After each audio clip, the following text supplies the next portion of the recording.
Tell me about the role of a career coach and how you can help people in that situation. I think if you look at the almost the origination of the outplace and marketplace, some of that was born out of City of London, where individuals were made redundant from banks, and every morning they get up at 8 a.m. or 7 a.m. and put their sandwiches in their briefcase and get on a train, and then wander around Piccadilly Circus for 8 hours, and then get back on a train and go home and say evening dear in the Cosmopolitan House in Woking. And it was a little bit like Reggie Perrin, it was a slightly surreal experience. So outplacement was almost born to try and support people into making those decisions. What is fascinating about the whole of that marketplace is that a lot of the decisions appear to be made or generated around psychometric tests. And I became more interested in the coaching scene probably about 7 years ago when a chap walked in off the street who had spent £4,000 or £5,000 with one of the premium career management businesses in the UK, and had been with them for 6 months, and he'd done 5 or 6 psychometric tests, and they told him he'd be a really great engineer, which was good because for 35 years he'd been a great engineer. So it wasn't that he'd been a chef or they didn't tell him to go and be a painter and decorator. They told him to be what he'd been before. What they hadn't done was actually review his CV or looked at career routes or looked at how to get the guy re-employed. And actually 7 years on, he's still not employed. He's undertaken some consultancy work, he's undertaken some non-executive work, but he's still not back in a full-time job. And to an extent, I blame that first 7 months with this third-party career management company because they just told him what he already knew. There aren't many people that you're going to find that were heads of engineering that suddenly become a ballerina, for God's sake. But this poor guy seemed to think that spending money and ticking boxes was going to make some disproportionate change in his life, and that wasn't the case. And I fear that with transforming one's life or transforming careers is about you finding what you want to do. Again, it's not about somebody dictating what you want to do. If you've worked in the armed forces and you've been in REME, you're not going to be an engineer. You're not going to be aligned to something engineering orientated. And that's whether you're in Colchester, with one of the squadrons there, or whether you're with the 2 SAS groups in Hereford. You are going to have some orientation towards that engineering sector. If you are playing professional football, or if you are 19 and you've been told you're going to be the next Paul Gascoigne or the next Cristiano Ronaldo, and somebody turns to you at 19 and says, you're really skillful, but you haven't got it. It's invariably the case that you'll do something based on sport in some way or another. And suddenly turn to somebody who probably has ignored their education because of their sporting prowess and say to them, we think you should be doing this or we think you should be doing that, is just fundamentally wrong.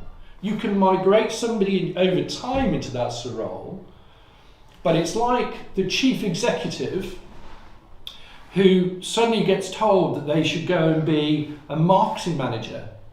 That may be great. That may be great for 3 or 4 or 5 months if the individual's unemployed.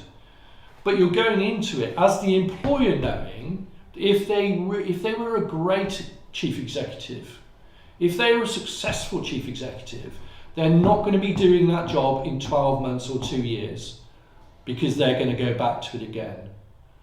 The story that always comes to mind when we talk about career transition is recruiting people into the banking recruitment sector, where individuals will come to you and say, I was a foreign exchange trader, and I was a really great foreign exchange trader, and I want to do recruitment. So you end up saying to them, that's really good. So where have you got your yacht moored?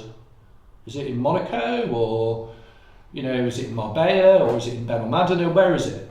And they kind of don't know what you're saying. And actually what you're saying is, if you were a great foreign exchange trader, you wouldn't want to be a recruiter.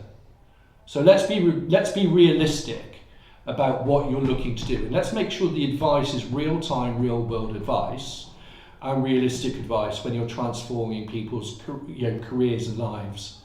There's an awful lot written in the press about professional sports at the moment, and there's an awful lot of professional sportsmen, ex-professional sportsmen that are taking to LinkedIn to look at opportunities for them beyond their sporting career. And there's some fairly high-profile individuals that I talk to who, even with advice, seem to hang their flag out saying, please, please, please help me, or please, please, please give me something to do. And actually what they probably need to do is sit down and have a plan put together that stops them from hanging the flag out saying, please, please, please help me. Because it's not the place. It's just not the place to do it. You know, it smacks of desperation. You know, they're probably undermining their real value because people would take advantage of the "please, please, please help me" scenario. And I think that probably applies. Well, it does apply across the entirety of a certain level of marketplace. Invariably, where people are being almost born into a certain career early on in their life. So professional sports, individuals that come out of the legal sector after a significant amount of time, armed forces after a significant amount of time, almost where it's institutionalised. Because if you think about sport and the armed forces, everything other than the task is almost done for you, is arranged for you. So if you're a pro sportsman, you turn up, the training's set up, the food is set up, you even at the tier 8 of football, you know, your breakfast is there for you, your coach is there for you, your training facilities are set up for you, your lunch is arranged for you, your coach is arranged for you, your lunch on the coach is arranged for you to games, everything is done for you, and then suddenly it stops. So hold on a moment, who's going to cook my breakfast, or who's going to arrange my breakfast? Who's arranging my lunch? You know, and that takes a lot to get over. You know, getting on the train at 7 o'clock, going into the city, wandering around the city, getting back on the train and going home again, and not telling your loved one that you were made redundant 6 months ago, is almost replicated in that scenario. The probably difference is that the ex-professional sportsman probably spends time in the betting shop or online. You know, the ex-member of the armed forces that has seen grotesque things throughout their career, you know, will be suffering from some form of PTSD because of it without the relevant support. So there are psychological similarities with every process. But what you need to be doing in transforming that person is taking it right the way back. By starting again, going back to what I was talking about with the CV, what are those key skills? Where are you different? What have you experienced that's different? What I saw a webinar this morning with 4 ex-professional footballers talking about people that had influenced them. And they were talking, ironically, about Terry Venables and how Terry Venables had influenced the 4 of them. And 2 of the 4 referred to the fact that he brought a business focus as well as, you know, outstanding qualities as a coach. And it gave them the thoughts of what they should be doing beyond football. Now, whether, you know, one can write about Terry Venables every day, but you know, there are 2 things. He did run successful businesses, and he was probably one of the best English coaches that we've had. So, and you know, very influential in his time.